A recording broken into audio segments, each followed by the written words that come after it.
Puisque nous sommes tous Congolais, nous n'avons qu'une seule nation, la République démocratique du Congo, notre patrie. Nous avons le devoir de l'aimer et l'obligation de la faire développer à travers notre sens patriotique et nos belles actions. Chers patriotes, il est temps. Rejoignez-nous dans la campagne citoyenne et éducative de sensibilisation sur le changement de mentalité.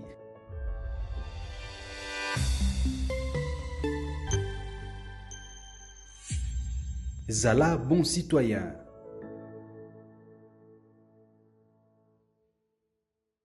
Plateau spécial, vous le savez, l'actualité au pays, en République démocratique du Congo, c'est ces grands orales très attendus du président de la République, Félix Antoine Tshisekedi Tshilombo, qui s'est exprimé aujourd'hui devant les deux chambres du Parlement congolais réunies en congrès. C'était lors du discours sur l'état de la nation. Il a passé en revue la situation politique, socio-économique et même financière de la République démocratique du Congo, pourquoi pas la situation sécuritaire.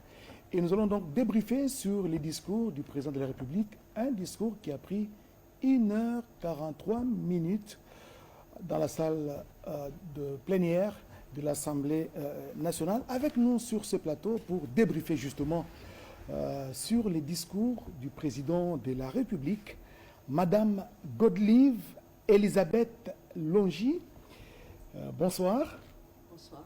Vous êtes experte en gouvernance et chef de projet ENA République démocratique du Congo. Vous êtes également vous avez été chargée de la réforme de l'administration des finances et vous êtes l'unique femme congolaise diplômée de l'École nationale d'administration de France et aujourd'hui directrice des politiques publiques en Sciences Po de Paris. Si j'ai oublié quelque chose, un détail, veuillez l'ajouter. Non, ça va. Bonsoir. Voilà, juste à votre droite, j'ai associé à cette réflexion, à cette analyse du discours sur l'état de la nation du président de la République, Monsieur Taylor Lubanga, je préfère l'appeler professeur Taylor Lubanga parce qu'il est professeur des universités, chargé de mission du chef de l'État et point focal de la République démocratique du Congo auprès de la CPI, Cour pénale internationale, c'est ça? C'est parfait, merci. Bonsoir, professeur. Bonsoir, chef. Nous allons revenir à vous tout à l'heure. Et à ma droite, j'ai invité pour vous les directeurs généraux de l'Agence congolaise de presse. Bienvenue, Marie Bakoumania. C'est un habitué de ces plateaux. Bienvenue. Bonsoir, Oscar. Bonsoir. Et à l'extrême droite, j'ai associé à cette réflexion Monsieur Eric Nindou. Il est directeur de la presse présidentielle. C'est lui qui dirige la CELCOM, la cellule de communication, la presse présidentielle. Il a accepté, pour une fois, de répondre à nos questions après beaucoup de temps. Bonsoir Eric. Bonsoir Oscar et merci de l'invitation. Bonsoir aussi à vos téléspectateurs et à tous les orateurs de ce plateau. Merci beaucoup. Et souvent il parle peu, hein, mais je sais qu'aujourd'hui il sera avec nous. Madame Godelive Elisabeth Longi, je commence par vous. Vous avez suivi les discours du président de la République. Il a abordé beaucoup de sujets liés à la vie de la nation. C'est vraiment un discours entre guillemets bilan de l'exercice 2024. Il a pris ses fonctions le 20 janvier 2024 au stade de martyrs de la Pentecôte. Il a peint un tableau reluisant, je ne vais pas dire péreluisant, sur plusieurs secteurs parce que les lignes sont en train de bouger. Vous avez la vie, vous avez les mêmes avis. Est-ce que vous partagez ces mêmes avis? D'abord, je voulais faire remarquer une chose. C'est la première fois, la toute première fois dans l'histoire de notre pays qu'un chef de l'État parle des problèmes de l'administration publique. Nous, fonctionnaires de l'État, nous sommes très honorés parce qu'il nous a remis au centre de débat, il nous a remis à notre place et il a reconnu notre valeur. Lui, le chef de l'État de la République démocratique du Congo. Pour ça, en tout cas, je peux vous dire que tous les fonctionnaires se sont réjouis de voir que la fonction publique de demain est prise en compte. Elle est portée au plus haut niveau de la nation par le chef de l'État. Il a parlé de beaucoup d'autres choses, questions économiques, questions de transformations que nous allons vivre les jours qui vont venir. Là, c'était pas seulement un discours bilan, mais un discours qui nous a projeté dans l'avenir. Nous voyons que nous marchons dans la modernité, nous marchons dans la transformation de la RDC et dans son évolution. Et nous allons y revenir parce que je sais, vous êtes dans votre ADN pratiquement, la réforme de l'administration publique. Professeur Taylor Lubanga, peut-être nous expliquer un peu les fondements juridiques, la justification justement de cette prise de parole du président de la République qui n'appelle même pas de débat.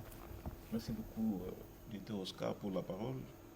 Je voudrais ici, au complément de ce que venait de dire Madame, reconnaître toutes les qualités oratoires, la vision éclairée. Aujourd'hui, qui n'appelle aucun débat, autant son discours lui-même, parce que le président de la République a su montrer aux Congolais qu'il est chef de l'État, qu'il comprend les enjeux de la gouvernance, que son action est dans les cadres de piliers qui ont été admis par les parlements en juin dernier. Vous voulez parler de ces engagements? Les 6 engagements du président de la République ont été les cadres conducteurs de ces actions au cours de la première année du quinquennat. Quel est le fondement juridique? Le fondement est plutôt constitutionnel. C'est que lorsque vous lisez l'article 77 de la Constitution, il est dit que le président de la République s'adresse à la nation. De quelle manière?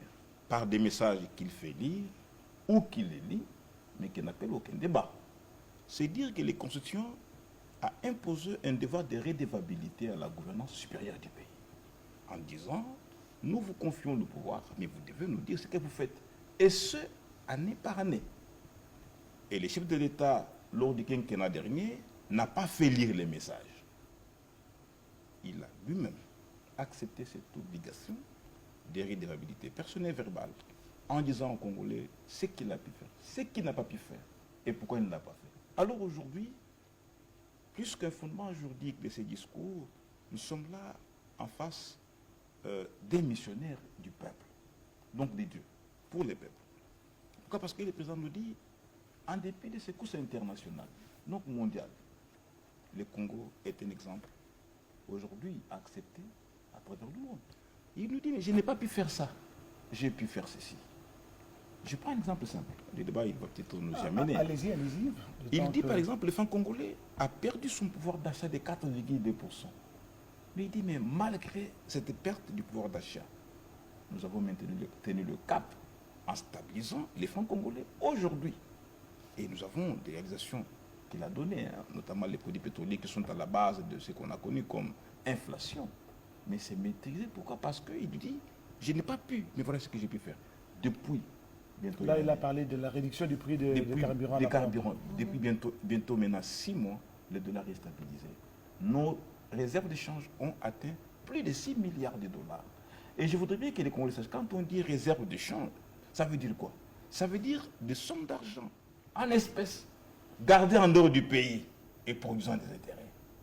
Parce que la notion de réserve d'échange, les gens ne la connaissent pas, la prennent comme de réserve dans une banque. C'est vraiment un matelas financier. C'est des matelas qui ne sont pas au pays. C'est pourquoi on appelle les réserves, parce que ce sont des sommes qui sont gardées dans une banque et qui produisent des intérêts. Il faut être ce qu'il dit pour avoir... Professeur Taylor, je vais revenir à vous. Vous commencez à aborder les chiffres et je connais quelqu'un parmi nous qui est friand des chiffres. C'est le directeur général de l'agence congolaise de presse. Bienvenue Marie Bakoumania. Le chef de l'État s'est étendu longuement sur les chiffres. Il a parlé des 38 000 km des routes des dessertes agricoles à réhabiliter ou réhabiliter. Il a parlé de 11 000 encore kilomètres de routes. Il veut relier le pays par voie de communication. Vous savez, souvent cet exercice est difficile pour un chef d'État d'ouvrir les livres. Et le président Tshisekedi a ouvert les livres pour sortir les chiffres. Et les chiffres, c'est difficile parce que chacun a la possibilité d'aller les vérifier. Et moi, je pense que les chiffres expriment mieux la situation de la gouvernance que les paroles. Et là, le président s'est hasardé dans cette voie Et heureusement pour lui, il s'en est sorti parce qu'il a donné des chiffres vérifiables, des chiffres qu'on peut, et le professeur a bien fait déjà de citer par exemple les réserves internationales, 6,6 milliards de dollars. Les réserves d'échange. Les réserves internationales, 6,6 milliards de dollars, c'est 14 mois d'importation. C'est énorme. C'est pas 14 semaines. 14 semaines, excusez-moi. C'est énorme parce que dans ce pays, on naviguait autour de 2 semaines, 3 semaines d'importation. Et cela mettait une pression énorme sur l'économie. Il y avait la surchauffe sur le marché de change. Il y avait toutes sortes de surchauffes parce que simplement, il y avait cette psychose d'être en rupture des stocks. Et aujourd'hui, on peut dire que le pays est plus ou moins à l'aise sur ce plan-là. Et un taux de croissance de 6% qui est projeté, au-delà de la moyenne africaine, je pense qu'il y avait des chiffres intéressants et pour lesquels moi je reviendrai régulièrement. Bienvenue si nous parlons des chiffres, mais l'incidence de ces chiffres sur le panier de la ménagère, les véhicules quotidiens. Vous parlez des taux de croissance projetés de 6%, vous parlez des réserves d'échange, mais ça doit se sentir dans la casserole. Mais écoutez, souvent c'est parce qu'on a peur d'aborder les chiffres. Vous savez, la République démocratique du Congo, c'est plus ou moins 150 000 km de route, 58 000 km de route asphaltée. Aucun gouvernement, quelle que soit sa volonté, quelles que soient les disponibilités financières, ne peut réaliser 58 000 km de route en 5 ans. Donc, quand un chef d'État le dit, il dit, moi je fais ma part. En 5 ans, en 10 ans, j'en ai construit 5 000, c'est déjà énorme. Et je pense que le peuple congolais ne peut vous juger que si vous vous lancez à lui expliquer que moi j'ai fait ma part parce que 58 000 km de route asphaltée, c'est impossible. J'en ai construit 5 000, le reste, les autres vont le faire. Et je pense que c'est l'exercice que nous devons habituer la population congolaise parce que là, ça permet au peuple congolais de ne pas juger de manière globale à salir le côté alors qu'il y a des choses qui se font. Ça de les dire par mauvaise foi, alors, parce qu'on ne veut pas reconnaître ce qui est fait. Non, pas nécessairement mauvaise foi. À partir du moment où devant chez moi, on n'a pas asphalté de route, je dirais que rien n'a été fait. Alors qu'ailleurs, on a asphalté des routes, on a construit des systèmes de distribution d'eau, des systèmes de production d'électricité. Je pense que c'est pédagogique de dire aux Congolais régulièrement que ce qui a été fait, c'est ça.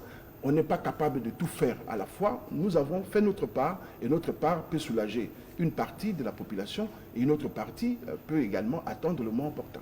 Eric Mindou, vous avez suivi autant que nous les discours du président de la République, un grand oral, vraiment entrecoupé par des salves d'applaudissements.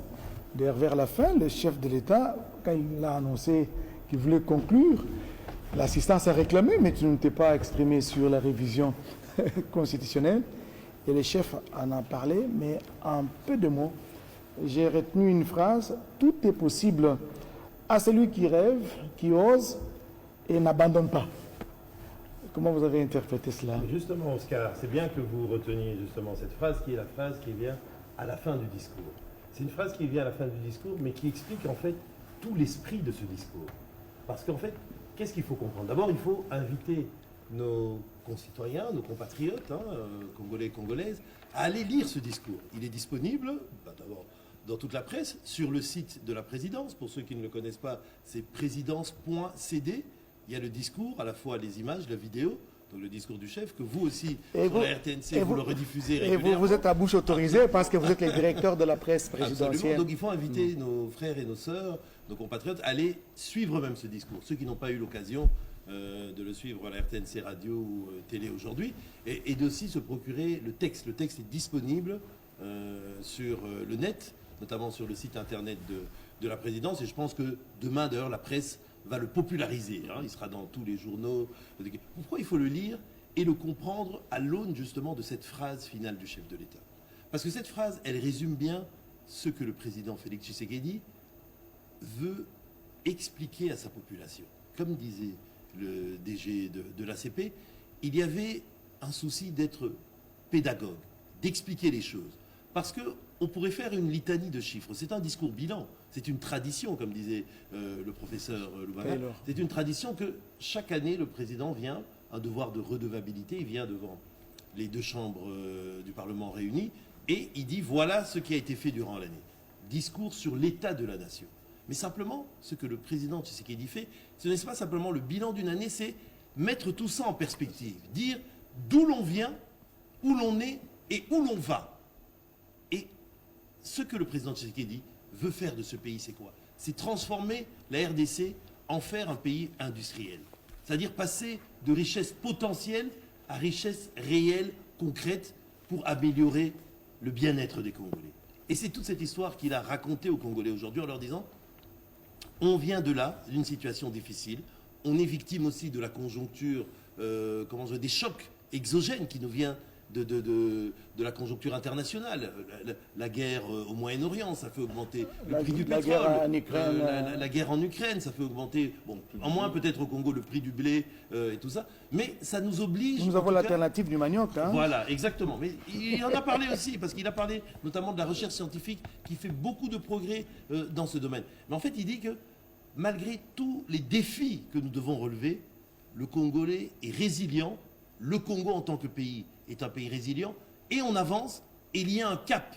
On sait où on va. On veut faire du Congo une grande puissance. Que le Congo se réapproprie son rôle en fait naturel. Quand vous regardez la map, c'est-à-dire une carte mondiale, vous voyez le Congo comme un grand pays au centre de l'Afrique, entouré par 9 autres pays, c'est-à-dire ça doit être un pays qui est pivot du développement de l'Afrique.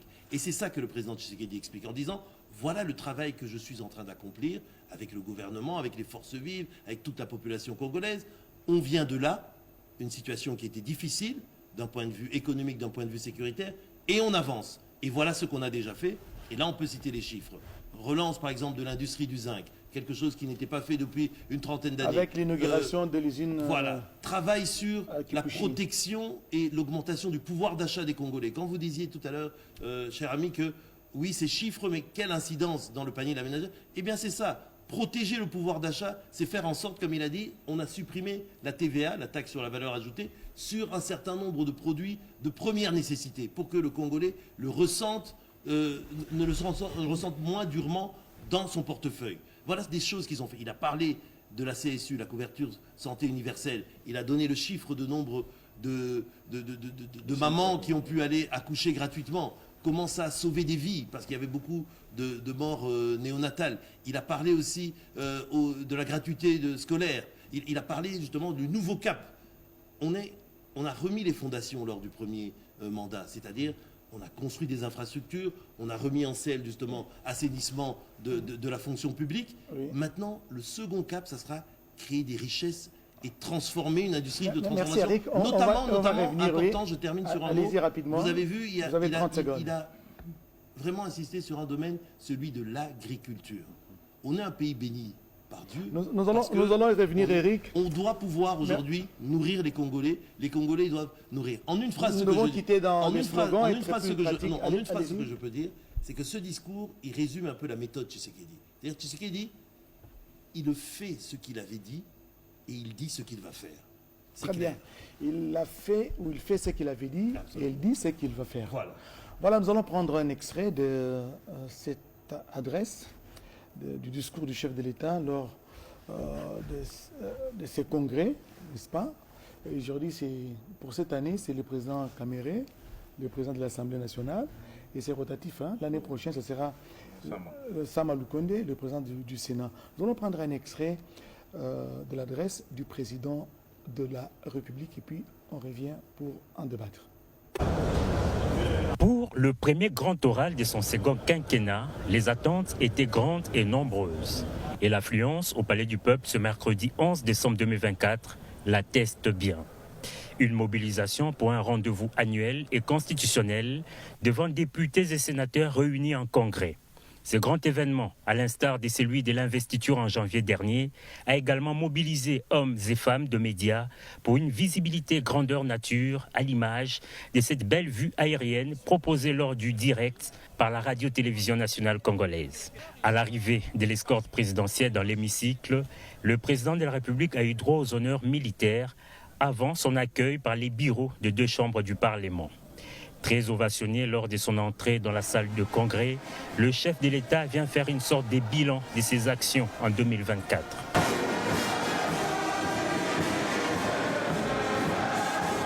En 1h40, Félix Antoine Tshisekedi Tshilombo a passé en revue les progrès réalisés et ceux restant en suspens. Abordant l'économie, le chef de l'État a soutenu que ces secteurs en pleine transformation présentent des signes de solidité. Le pays prévoit une croissance de 6%, un rythme nettement supérieur à la moyenne de 3,8% attendue en Afrique subsaharienne. La vie chère s'est invitée dans ses discours. Le président Tshisekedi tient à rassurer la population qu'il a instruit le gouvernement de prendre des mesures urgentes pour protéger et renforcer le pouvoir d'achat des ménages. Aux Quinois et Quinois particulièrement, il affirme partager la préoccupation des embouteillages quotidiens et a instruit le gouvernement de procéder à une évaluation approfondie des mesures existantes et de proposer des améliorations dans les jours à venir. Le garant du bon fonctionnement des institutions s'est félicité de nombreux progrès réalisés, notamment dans les secteurs agricoles, de la santé, de l'éducation, des infrastructures et autres. Malgré ces progrès, a-t-il fait remarquer, la question sécuritaire demeure un défi majeur. Le commandant suprême des forces armées est convaincu que l'opérationnalisation du plan de programmation militaire rendra nos forces armées plus efficaces sur terrain. L'opérationnalisation du plan de programmation militaire lancé l'an dernier et poursuivi cette année rendra nos forces armées plus efficaces sur le terrain. J'ai la conviction que cette approche contribuera à rétablir définitivement la paix et à préserver l'intégrité territoriale de notre nation. Des décisions importantes seront prises au regard des recommandations issues des dernières missions interministérielles effectuées par les membres du gouvernement dans les provinces du Nord Kivu et de l'Ituri. La diplomatie joue un rôle crucial face aux défis sécuritaires. Le chef de l'État a fait remarquer que la RDC s'est affirmée sur la scène internationale en tant qu'acteur incontournable, résolu à défendre ses intérêts. Dans la suite de son discours et avant de le clore, les sujets qui tenaient en haleine l'opinion et l'assistance dans la salle a été évoqué. Le président de la République soutient qu'il est temps d'engager une réflexion nationale sur une réforme constitutionnelle en raison du temps nécessaire pour l'installation des institutions. Très applaudi sur la question, le chef de l'État a bel et bien effectué l'exercice. Un exercice qui, à en croire la présente Constitution, ne donne lieu à aucun débat. Merci Guylain Kabalundi pour ces résumés.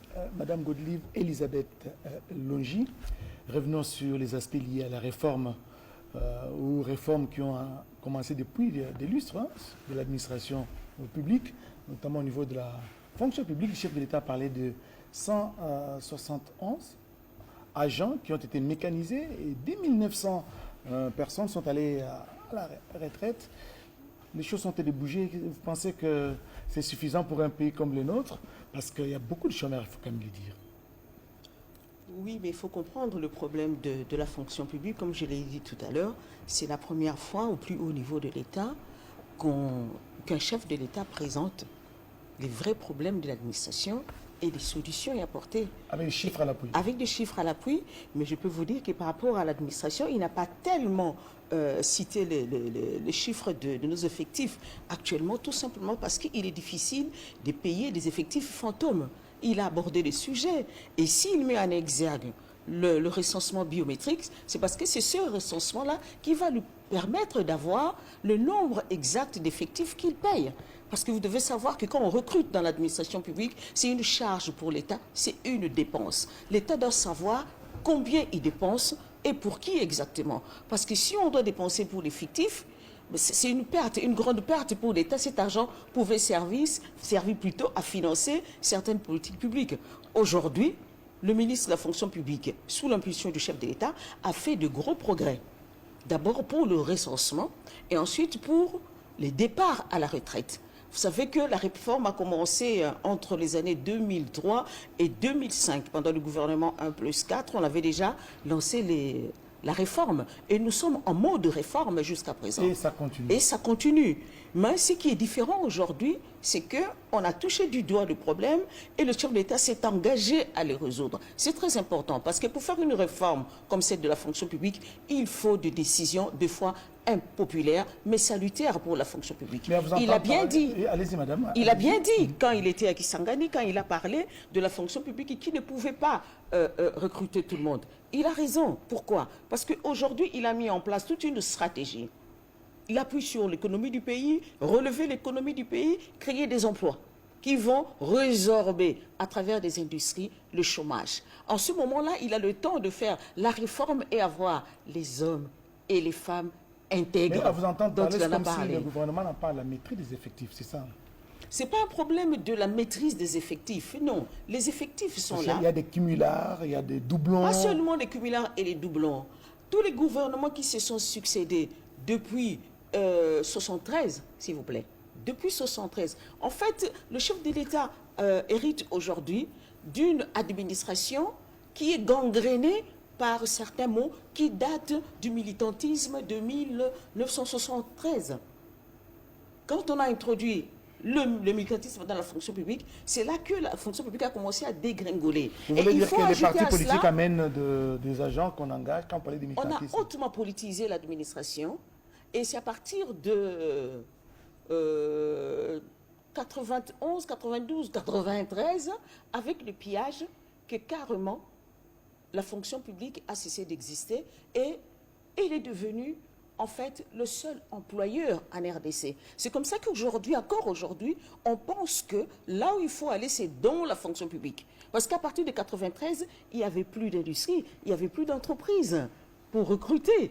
Avant, il y avait plus d'emplois, plus d'employeurs que l'État congolais, et l'État pouvait se consacrer à la fonction publique. Et pour Et revenir à sur le partir discours de du chef, 93, c'est là qu'on a tué un tout petit peu l'administration. Et toutes les réformes qu'on a mises en place ont eu des problèmes d'abord de maîtrise des effectifs, du recensement, de la paye, parce qu'aujourd'hui, beaucoup de gens ne connaissent pas la fonction publique. Quand on parle fonction publique, on voit directement les grèves. On voit Moudi. Ben oui, et on vous parle la place Golgotha, de la place mythique Golgotha. On vous parle de la corruption. Attention, aujourd'hui, la corruption dans la fonction publique, c'est un réflexe de survie. Pourquoi? Parce qu'on ne sait pas qui on paye. Et la thérapeutique pour le président de la République, il l'a souligné dans son discours, c'est l'assainissement du fichier. Il a raison de penser d'abord à l'assainissement. Quand on a assaini le fichier, ce que le chef de l'État sait, il a combien de fonctionnaires qui font quoi dans la fonction publique. Et à partir de là, on peut revoir maintenant la politique salariale. On ne peut pas continuer à payer ou mettre sur la table la politique salariale quand on ne sait pas qui on va payer et combien on va le payer. Il est vrai que le salaire est modique. Il est vrai que les fonctionnaires traversent beaucoup de problèmes, mais il ne faut pas oublier que ce sont les Aztèques, les fonctionnaires. Ce sont les prêtres de l'intérêt général. Donc ils doivent continuer à travailler. C'est comme ça qu'ils travaillent. Mais ce n'est pas une raison pour les abandonner. C'est pourquoi aujourd'hui, les fonctionnaires sont heureux de voir qu'on les a valorisés. Le chef de l'État dit qu'il a besoin pour conduire sa politique, pour conduire sa vision, matérialiser sa Donc, vision. sa vision Il doit a se besoin des matérialiser hommes et avec des un femmes, capital d'une humain. administration publique qualifiée. Et c'est très important. Comment voulez-vous qu'il développe sa politique de l'industrie? Comment voulez-vous qu'il s'occupe de l'assainissement des finances publiques s'il n'a pas les fonctionnaires? En fait, les fonctionnaires, c'est la face visible de la politique du gouvernement. C'est la face visible de l'État. Quand on vous dit que ça ne va pas, ça dit que c'est dans la fonction publique que ça va pas. Merci madame, on va y revenir. Professeur Taylor Lubanga, il y a des sujets tant attendus, mais le chef a abordé ça à la fin. Il a parlé de plusieurs choses, de plusieurs sujets qu'il a développés dans son discours bilan, mais les sujets tant attendus par la salle, parce qu'à un moment donné, le chef a dit, pour terminer, pour conclure, l'assistance a réclamé ces sujets liés à la révision constitutionnelle. J'ai vu pas des changements, parce que un professeur comme vous, m'a tiré les oreilles et me disait, mais non, pour la Constitution, on ne peut pas parler de changements parce que on ne peut pas changer totalement une Constitution. Il y a toujours des articles qui sont sauvés. Alors, je voudrais savoir, le président de la République a lancé une réflexion pour la révision de la Constitution. Quelles sont les faiblesses de cette Constitution qui nous a régenté pendant pratiquement 18 ans, la Constitution de 2006, et aujourd'hui, beaucoup de voix se lèvent pour dire que cette constitution constitue un frein pour le développement de la RDC. Merci pour la question. Je voudrais, fonctionnaire moi-même, dire un mot sur la fonction publique. Je suis professeur d'université, enseignant, chercheur, donc la question m'intéresse également. Je suis très heureux d'être à côté d'une dame qui a de la maîtrise sur la fonction publique. Et je vous dis, madame, au-delà de l'assainissement, il faut penser à une politique salariale nationale. J'avais fait une réflexion au Conseil économique et social pour voir celui-ci mettre en place un alliage des salaires. Ça veut dire des équivalences qui pourraient encourager les gens, sinon beaucoup, à ne pas faire la politique. Parce que les gens considèrent qu'en politique, ils sont mieux payés que dans la fonction publique. Ce qui est Qui bon. elle, Le c'est plus qui grand est débouché, bizarre. c'est la politique. Hein. Alors que ça devrait être là-bas à la fonction publique qu'on pouvait sécuriser la carrière. Parce que la politique carriériste de la fonction publique et les celles plane. C'est le cerveau de l'État. La fonction publique, disait un professeur, c'est un cerveau de l'État. Quand on l'a pas, on n'a pas d'État, on n'a pas de mémoire, on n'a rien. Le gouvernement devrait s'appuyer sur la fonction publique. Et les ministères le font de temps en temps. Mais qu'est-ce qu'on déplore? On déplore parfois que les fonctionnaires n'ont pas de cœur à l'ouvrage. C'est parce que mal payé, c'est parce que recrutés sur base des arrangements politico-politiciens, avec le militantisme auquel on a fait tout à l'heure. Mais on va y revenir parce que la réflexion est importante. Il faut arriver à déployer la fonction publique, disons, des pharisaïsmes administratifs pour lui donner une note qui convient au profit d'un État que nous désirons, c'est-à-dire un État de qualité, un État compétitif dans un Conseil des Nations. Mais vous me posez la question, très entendu. La question qui a fait couler beaucoup, je ne dis pas de salive, hein, moi je vous dis beaucoup d'encre, c'est qu'aujourd'hui, les Congolais demandent au président de la République son point de vue sur la question au centre des débats, celle de la Constitution. Des thèses s'opposent. Il y a les révisionnistes qui disent qu'il faut réviser la Constitution tant qu'elle-même prévoit les mécanismes de sa révision. Donc, par l'article 218. Mais d'autres disent qu'il faut la changer. Ce qu'ils appellent les changistes, qui considèrent qu'il faut la changer carrément et doter les pays d'une nouvelle constitution. Quelle est la base juridique? 218 pour les révisionnistes. Mais pour nous qui considérons qu'il faut créer un nouvel État, post-acte de Berlin ou acte de Congo à Berlin, parce que très souvent on dit la conférence de Berlin. Et je comprends là où vous voulez en venir. J'en arrive. Vous êtes Quand changiste. on dit, hein. je suis changiste. Oui, j'ai senti cela. Et j'explique pourquoi. L'acte dit de Berlin n'a jamais été un acte de Berlin. C'est un acte du Congo, mais à Berlin. Parce qu'à Berlin, on n'a parlé que du Congo. Mais les scientifiques ont distillé des théories révisables, discutables, pour nous dire des conférences de Berlin. Ça veut dire quoi? Dans cet acte de Berlin, il n'y a jamais aucune question de Berlin.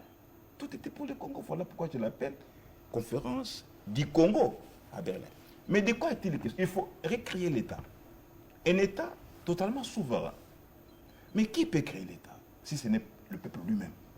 Voilà pourquoi la Constitution, sinon les constitutions originaires, Moi, je commence à avoir peur, les profs commencent à donner cours. Hein. C'est intéressant. a prévu à l'article 5, qu'il est souverain, il est le seul à créer la Constitution et à la réviser.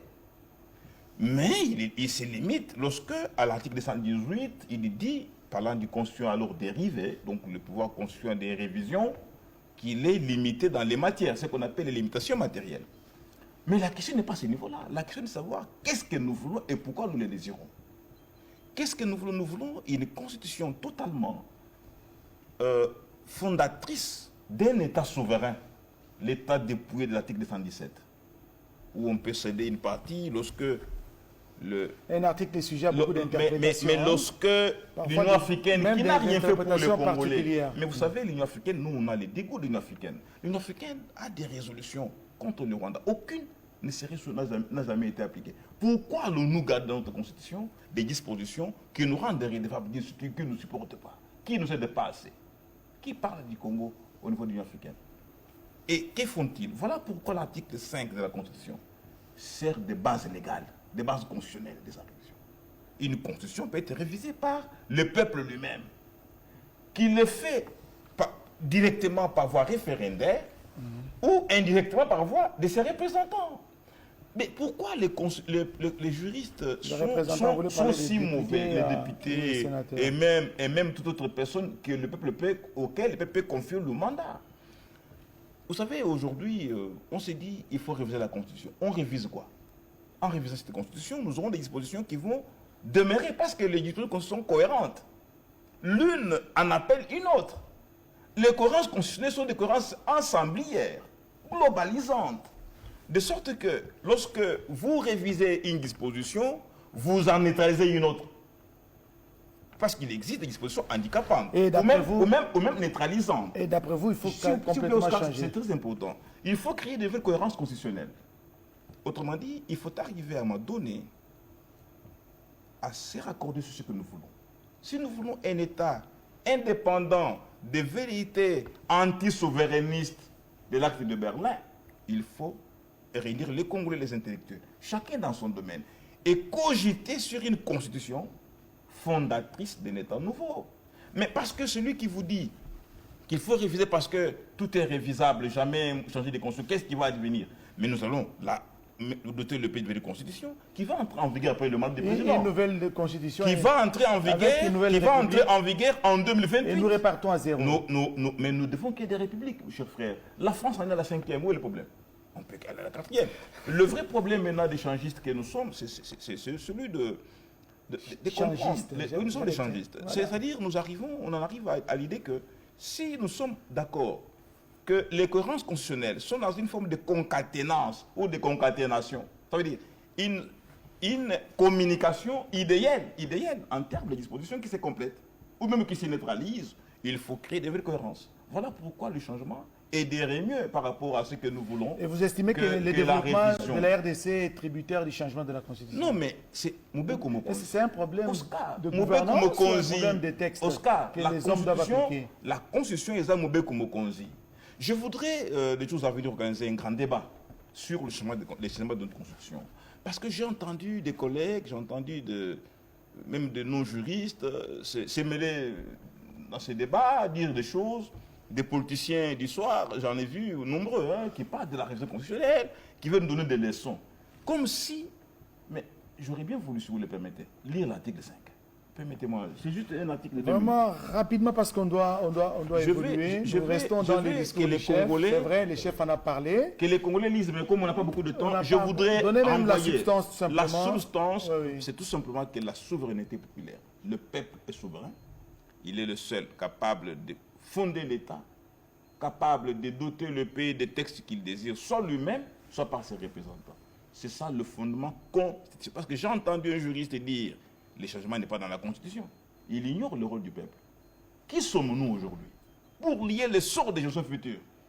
Mais comment croyons-nous, nous, aujourd'hui, être capables, s'il vous plaît, comment pensons-nous aujourd'hui, cette génération, être plus savants pour lier le sort des générations futures?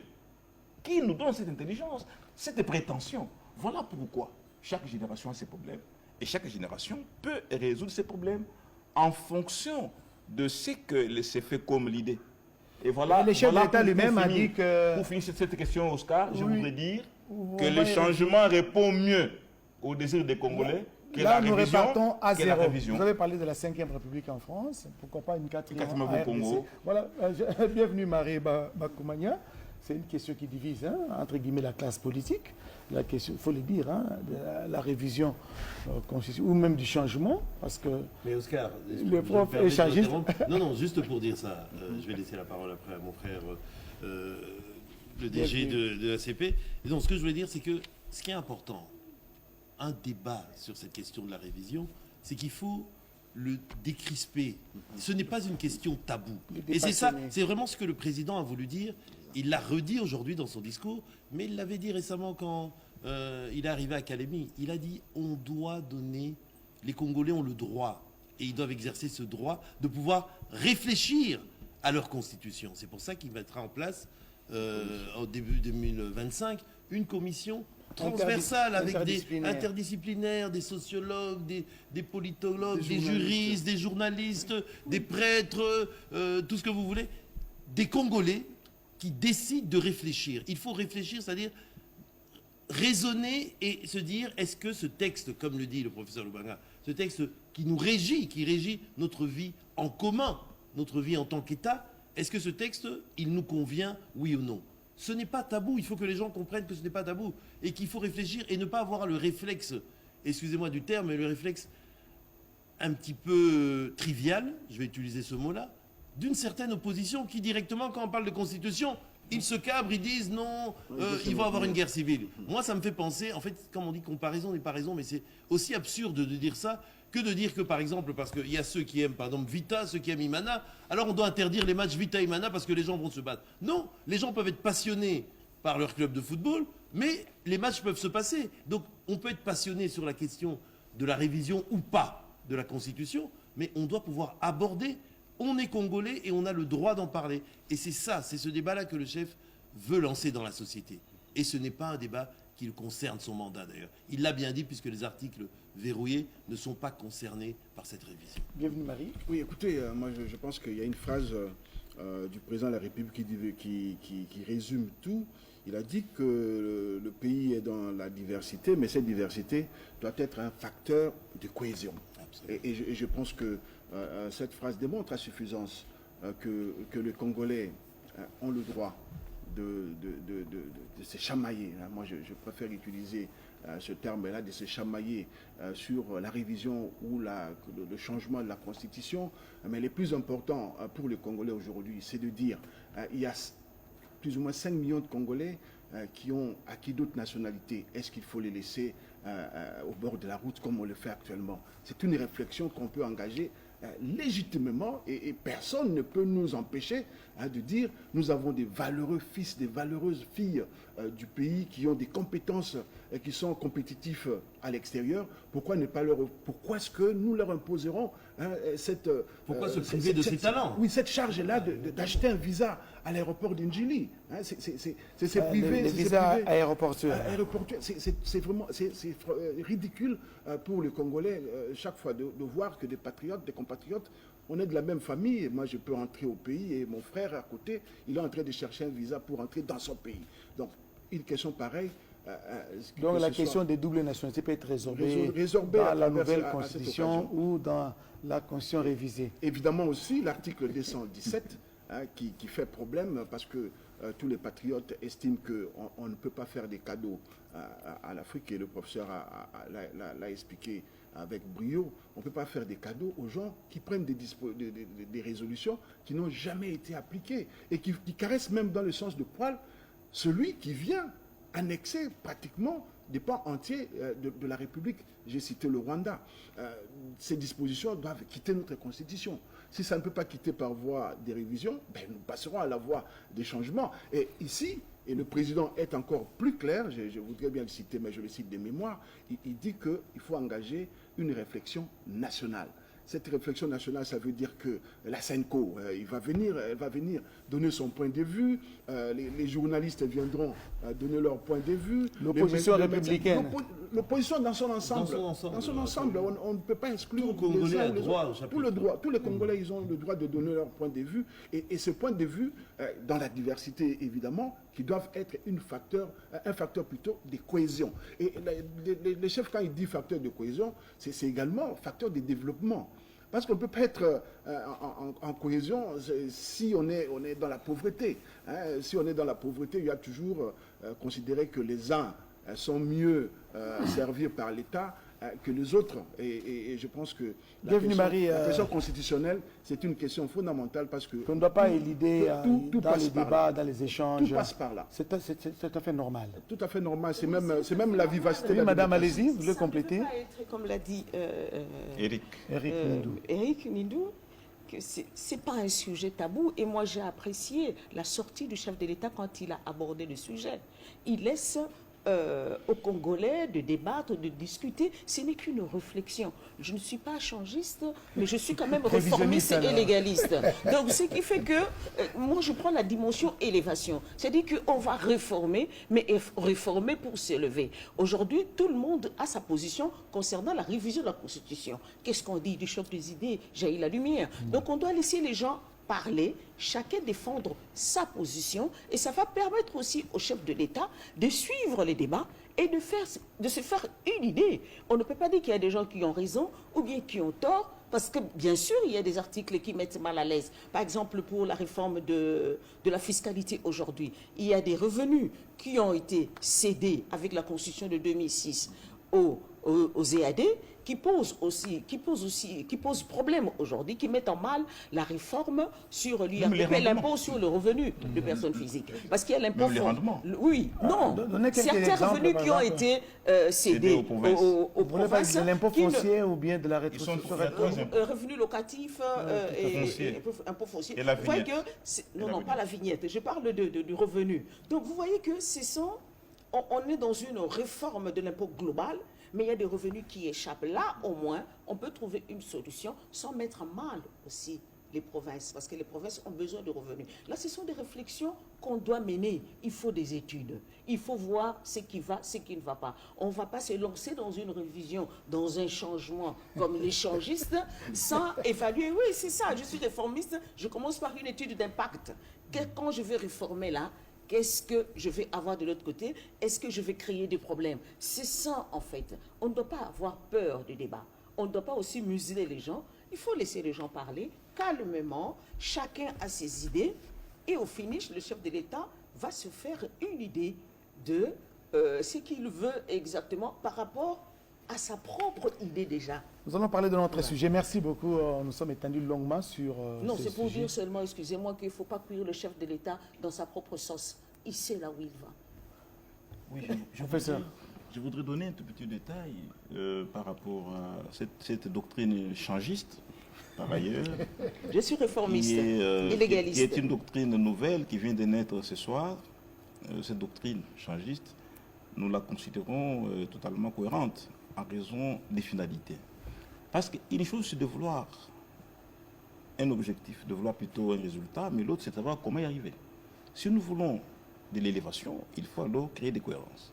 Or, en révisant, nous allons neutraliser d'autres dispositions qui sont les réponses aux autres dispositions.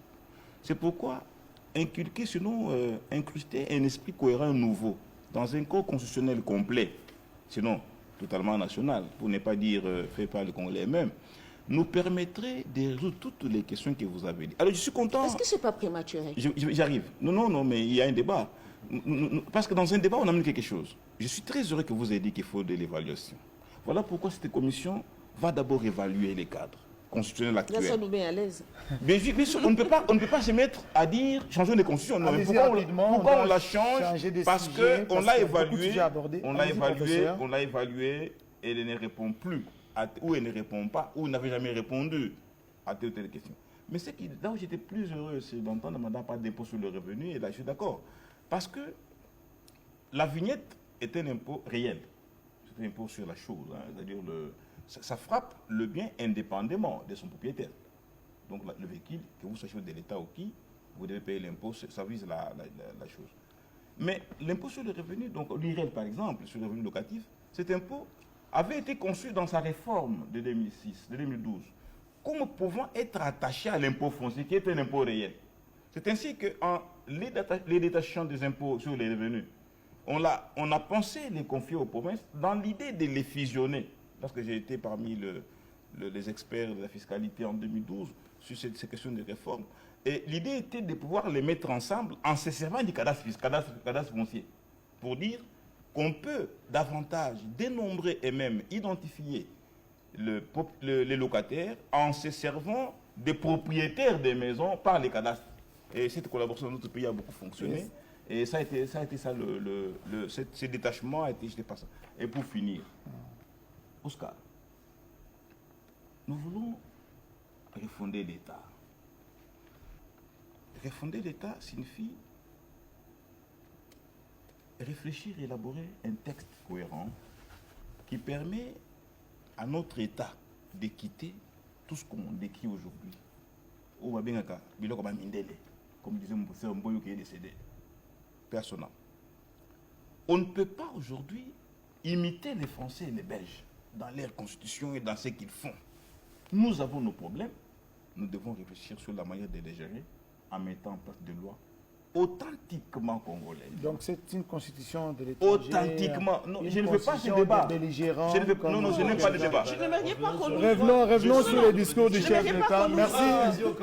On va revenir. Je suis contre. Non, au moment opportun, on va en parler parce que nous, Congolais, nous avons tendance chaque fois à nous rabattre sur l'étranger, sur celui qui était là avant. Non, à un moment donné, nous devons vouloir des choses par nous-mêmes. C'est-à-dire que nous voulons reviser nous voulons reviser la Constitution. Point barre. Merci, il n'y a madame, pas de justification. Madame nous voulons reviser parce que il y a des raisons que nous avons, qui nous poussent. Voilà. Ce n'est pas qu'il faut rattacher au colon, qu'il faut rattacher toujours cette nostalgie-là, mais on a déjà coupé le cordon ombilical. Si c'est la vérité, je pense que ça poserait un problème. Oui, on va y revenir. C'est notre constitution.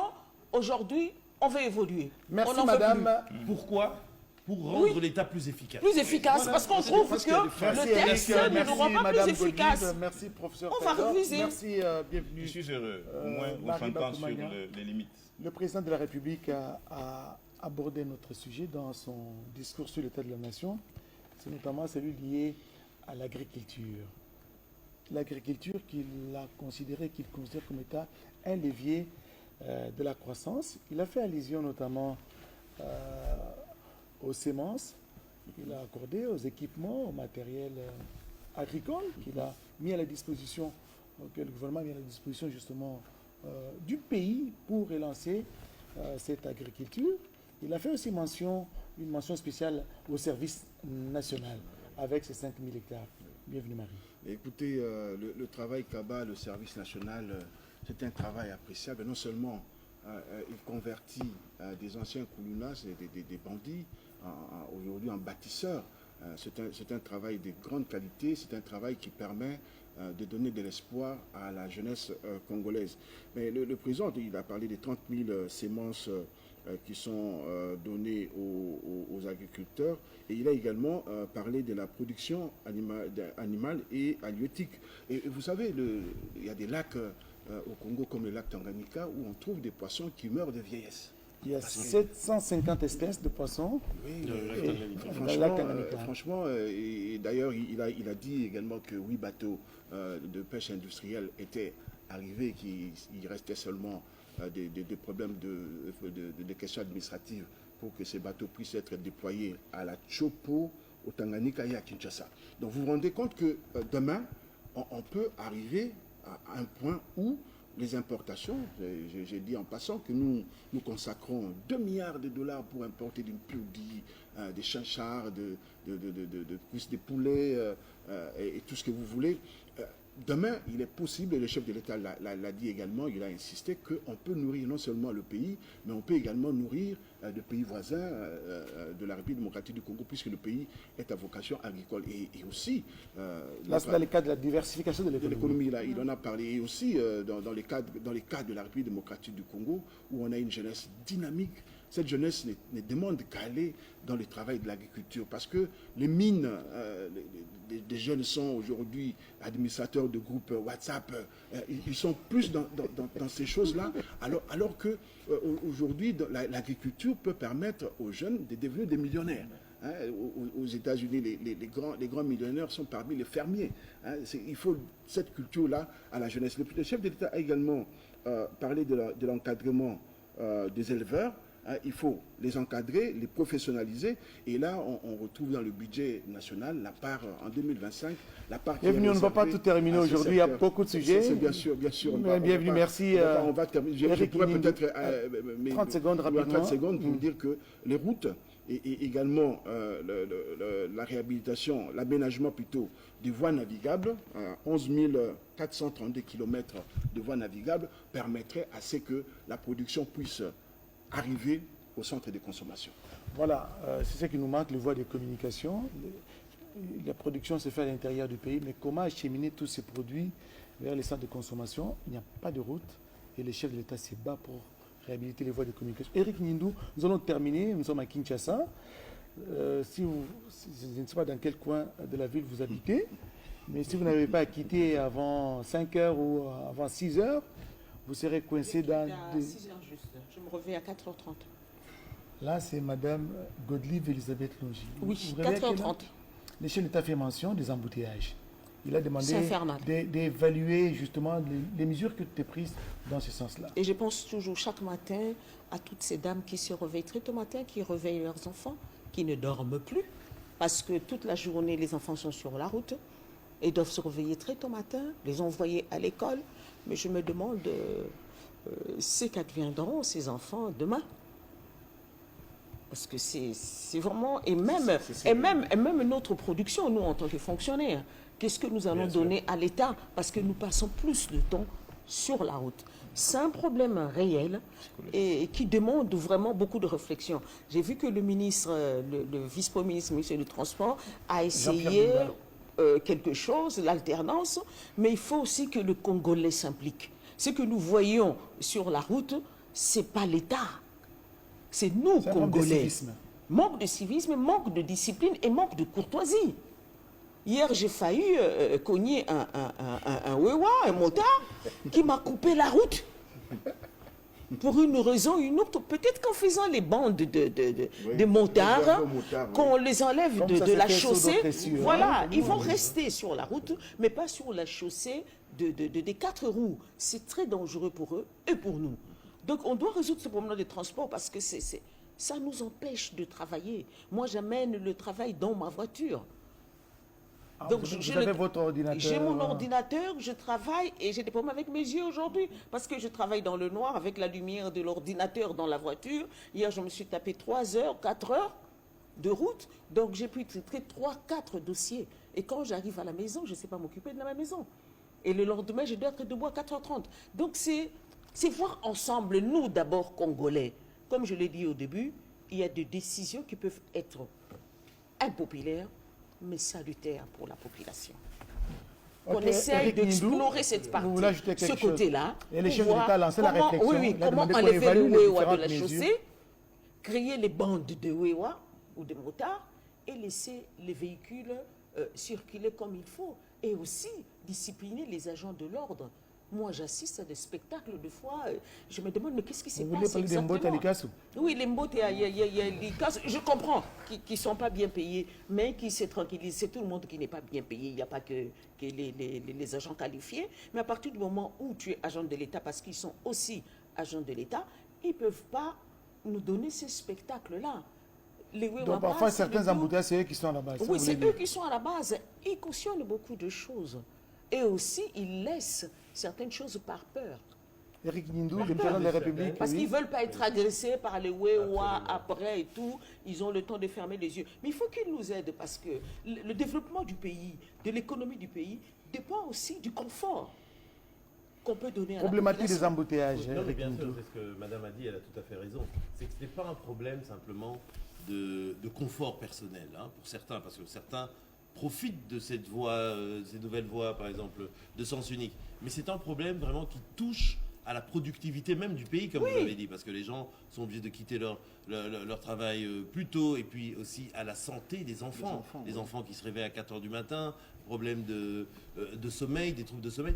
Et c'est pour ça que le chef d'État s'est emparé de ce sujet. Mais c'est qu'il ne s'empare pas de ce sujet simplement aujourd'hui. Oui. Ce n'est pas le 11 décembre 2024. Il en a parlé déjà 4 fois auparavant dans les communications du chef de l'État le vendredi lors du Conseil des ministres. Oui. Et c'est pour ça, c'est quelque chose qui le tient à cœur parce que le bien-être de sa population l'interpelle. Il se dit, il faut que mon peuple vive bien dans une mégalopole comme Kinshasa, 20 millions d'habitants, dit-on. Hein. Il faut pouvoir gérer ça. Il n'y a pas assez de routes. Il faut réparer les routes, en construire sans doute d'autres, réhabiliter les routes de déviation. Tout ça, c'est un travail qu'il faut... en attendant, c'est discipliné. Non, mais c'est un travail qu'il faut prendre à bras le corps. Alors, il faut réfléchir. Il a lancé la réflexion. Non, il n'a pas lancé une réflexion. Il a donné des instructions. Évaluation. Il a donné des instructions pour qu'on fasse quelque chose. Quelque chose a été tenté, quelque chose de réfléchi. Maintenant, on doit l'évaluer et trouver des solutions. Et on ne travaillera que comme ça parce que c'est un problème qui est devenu un problème de vie quotidienne pour de nombreux Congolais. Tout à l'heure, je vais terminer avec vous, professeur. Je sais que oui, merci. Il y aura quelque chose à dire aussi hein, concernant le discours, avant de donner la parole, bien sûr, au professeur. Ce qui est intéressant quand vous voyez justement l'économie de ce discours, hein, la façon ce Et ça sera discours, votre conclusion. Bien sûr, a été rédigé, comme je l'ai dit. Le chef nous donne un récit qui part du constat de où nous en étions, où nous en sommes, pardon, dans le pays, et qui nous conduit où nous devons aller, il veut amener le pays, c'est-à-dire faire du Congo un grand pays industriel, c'est-à-dire transformer localement nos matières premières, ne pas rester simplement dans une économie d'exploitation minière. C'est pour ça qu'il parle tout le temps de la revanche du sol sur le sous-sol. Nous sommes avant tout une puissance agricole qui ne se connaît pas et qui doit devenir effective. Mais le chef n'est pas simplement resté dans ce domaine, si on peut dire, à la manière marxiste, de façon matérielle, en parlant d'industrie, d'économie. Il a abordé un petit chapitre dans ce discours, que vous l'avez certainement remarqué, vous qui avez cette fibre littéraire, cher Oscar, quand il a parlé justement de la culture. Il parle à un certain moment de la culture, il parle du sport, de ce qui fait que nous sommes aussi fiers d'être Congolais.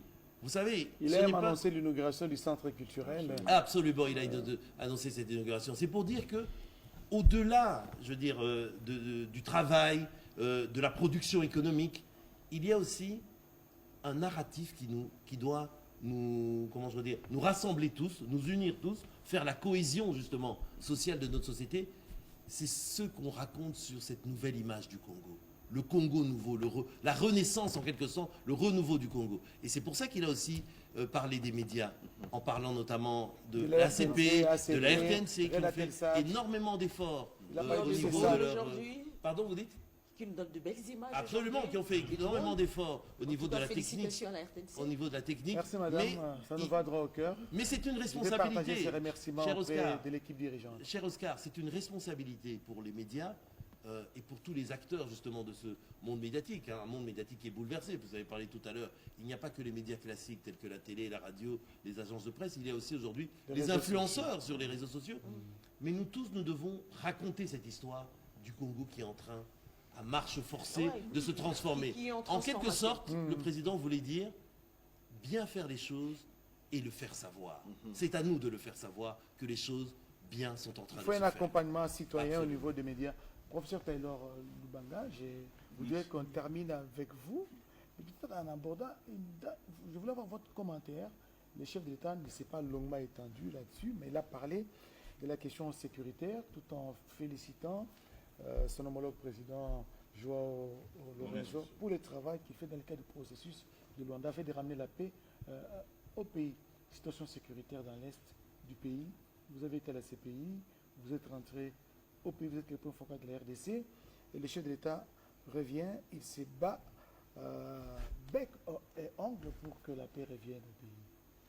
Non mais merci beaucoup. C'est l'occasion de rappeler les efforts de Mme Wadner, la ministre d'État des Affaires étrangères, qui a battu un travail remarquable en relevant les incohérences du Rwanda sur son narratif généralement mensonger et même constamment mensonger. Il faut reconnaître les efforts diplomatiques qui ont accompagné, disons, le front militaire. Mais toujours sur le plan diplomatique, le volet judiciaire a permis aujourd'hui la couverture des enquêtes, parce que lorsque le président de la République reçoit le procureur Karim Khan, le 1er juin 2023, il lui dit clairement, monsieur le procureur, on est fatigué de la CPI. Pourquoi? Parce que nous ne comprenons pas que dans d'autres régions, lorsqu'il y a des petits problèmes, soucis, vous lancez des mandats, mais chez nous, tout ce qu'on vous dit, tous les rapports qui existent, vous les rangez bien dans vos armoires et rien n'est fait.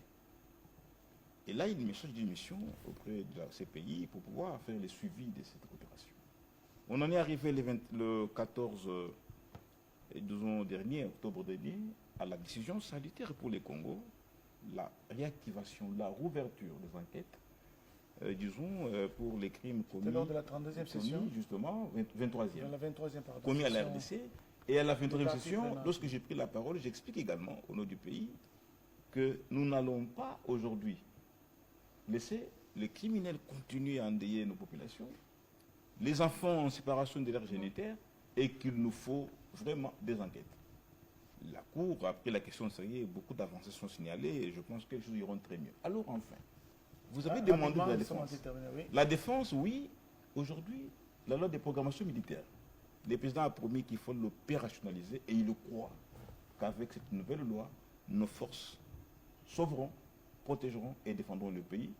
Et pour être beaucoup plus pédagogue, je voudrais rappeler les Congolais, comme l'a dit l'éditeur Nguindou et l'éditeur général de la CP, qu'il ne faudrait pas éluder le débat sur le devenir du pays. L'État, ce n'est pas un individu, ce n'est pas un groupe d'individus, ce n'est pas des personnes qui se considèrent spéciales, c'est tout le monde. Nous devons discuter sur les questions essentielles. Nous n'allons pas laisser planer l'idée que nous sommes le seul à connaître ce qui viendrait 100 ans après. Quel pouvoir avons-nous de dire que dans 150 ans, dans 1000 ans à venir, il n'y aura que 2 mandats et 5 ans? Ce n'est pas le débat. Mais le débat, c'est que, est-ce que ce que nous pensons, ce qui eût été pensé aux accords de Sun City, soi-disant pour mettre fin à la belligérance, devrait être constant. Professeur ne Taylor, peut pas, s'il vous plaît, ne peut changer. Rapidement, nous sommes Alors enfin, voilà pourquoi j'ai dit, pour revenir sur des questions. nous qui disons, directeur Oscar, les états généraux, c'est primordial pour le pays. Rapidement, parce que nous sommes en terminé, on aura une autre émission. C'est primordial pour le pays de aborder dire toutes ces questions. qu'une révision risque de nous éloigner des objectifs réformateurs. Il faut inculquer une logique idéale dans un nouveau corps constitutionnel. Je pense qu'il faudra quant aux États généraux, une campagne de sensibilisation au niveau de la population pour les aider. Mais quant aux États généraux, nous sommes contents des résolutions. On va y revenir, ça c'est vraiment toute une autre émission. Merci beaucoup. En 30 secondes. On termine, on va terminer, professeur Taylor. Quelque chose. 30 secondes, vraiment, le président de la République a remercié la SADC et j'ai noté que le président n'a pas remercié une autre organisation qui avait accompagné pratiquement. Vous voulez parler de l'EAC? C'est vous qui l'a cité, qui avait pratiquement accompagné les 1-23 pour s'installer dans le pays. Voilà, c'est votre constat, j'espère. Peut-être que le chef, compte tenu de l'économie du temps, il aurait pu aller très loin. Je ne veux pas parler à sa place. Nous avons tous suivi son discours. Ces discours n'appellent pas des débats, surtout au niveau du Parlement. Il ne me reste qu'à vous dire sincèrement merci. Un discours que l'on peut taxer, un discours qui redonne espoir, en fait. C'est un discours d'espoir. C'est pour dire que malgré la vie difficile et parfois, très difficile de nos compatriotes, il y a un espoir parce qu'il y a un chemin. Et c'est ce chemin-là que le chef d'État a tracé. Il trace un cap. On avance, on va développer ce pays, on va industrialiser ce pays. Des choses sont en train de se faire. C'est parce que souvent, vous voyez, avec la grandeur du pays, quand on construit des routes à Katakakombe, à Aru, quoi, le Quinois ne le sait pas toujours. Vous voyez, voilà. C'est pour ça que c'est important, en dressant ce bilan, il donne le nombre de kilomètres de routes qui sont construits, le nombre, par exemple, on était impressionnés d'entendre le nombre de centrales solaires qui vont être construites. Déjà cette année en 2024 et puis l'année prochaine en 2025. Ça veut dire pouvoir fournir de l'électricité à notre population. C'est important. Les choses avancent et il ne faut pas entendre cette musique parfois un peu décourageante des gens qui disent rien ne va. Non. Rien ne se fait. Madame, messieurs, vous avez compris que c'était un discours très riche, un discours magistral. Je suis obligé d'arrêter.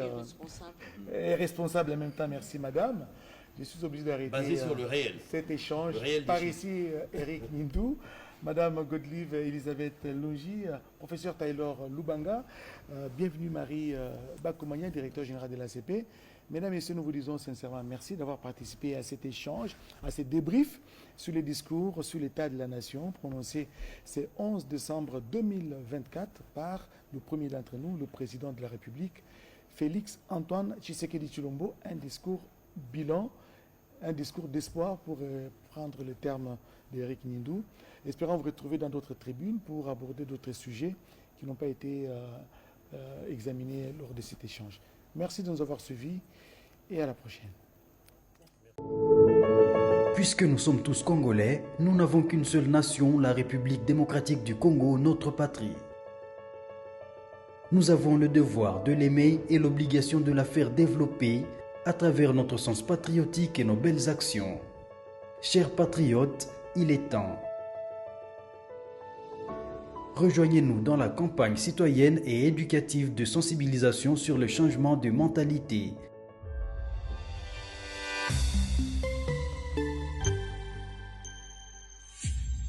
Zala, bon citoyen.